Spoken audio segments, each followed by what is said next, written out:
Hello বন্ধুরা, good morning, welcome back to my channel. সবাই কেমন আছো? ভালো আছো? তো দেখো, সকাল সকাল রেডি হয়ে বেরিয়ে পড়েছি বড়টা করে পুজো দিতে যাবো। তার জন্য দেখো রেডি হয়ে গেছি, আর সবাইকে বলে যাচ্ছি যে সবাই বাইরে বার হবো, আমি কিন্তু প্রসাদ দেবো।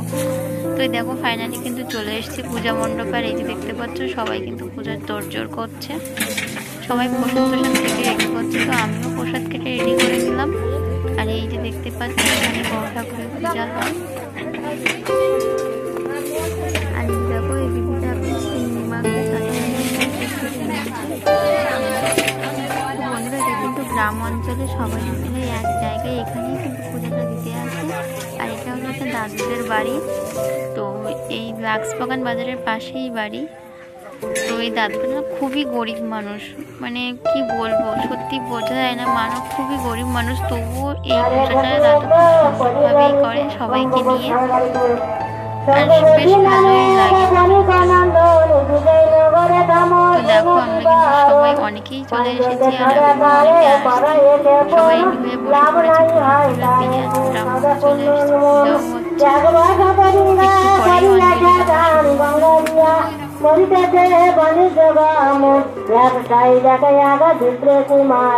তো দেখো এখন কিন্তু বড় ঠাকুরের যে প্রতীক, সে প্রতীক করা চলছে, আর একজন পাশে বসে কিন্তু প্রতিটা পড়ছে। আমরা সবাই শুনছিলাম, আর তোমাদের দাদাই করেছে, কারণ আমি ওখানে বসেই ছিলাম। আর এই যে দেখতে পাচ্ছ এই সাইডটা দাদাদের বাড়িটা কিন্তু খুবই গরিব মানুষ দেখতেই পাচ্ছ তোমরা। অবশ্য বলতে গেলে আমাদের বাড়িটাও তোমরা দেখেছো অনেক ভিডিওই সেরকম কিছুটা।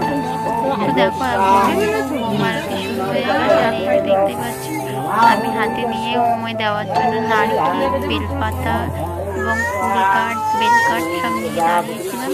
আর এই যে দেখো মা মনসা ঠাকুর আর বড় ঠাকুর।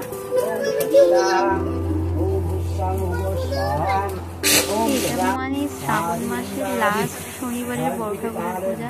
আর এখানে দেখতে পাচ্ছ সবাই সবার মতো করে প্রত্যেকটা প্লেটে করে প্রত্যেককে সুন্দরভাবে দিয়েছে। আর এই দাদুটার কথা বলে বলতে এই দাদু কতটা বয়স হয়ে গেছে, তবুও এই দাদু পূজাটা করে।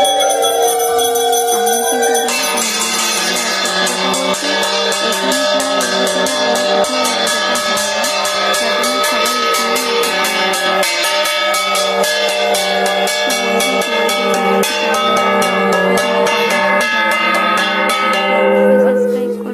কিন্তু তোমরাও শ্রাবণ মাসে লাস্ট শনিবারে প্রথম বড় ঠাকুরের পূজা করছো, সেটা কিন্তু কমেন্ট করে অবশ্যই জানাবে।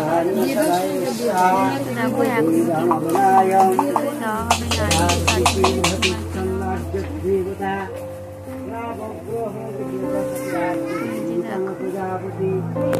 দেখতে পাচ্ছ কিন্তু শিব ঠাকুর, আর এখানে কিন্তু বিপাক।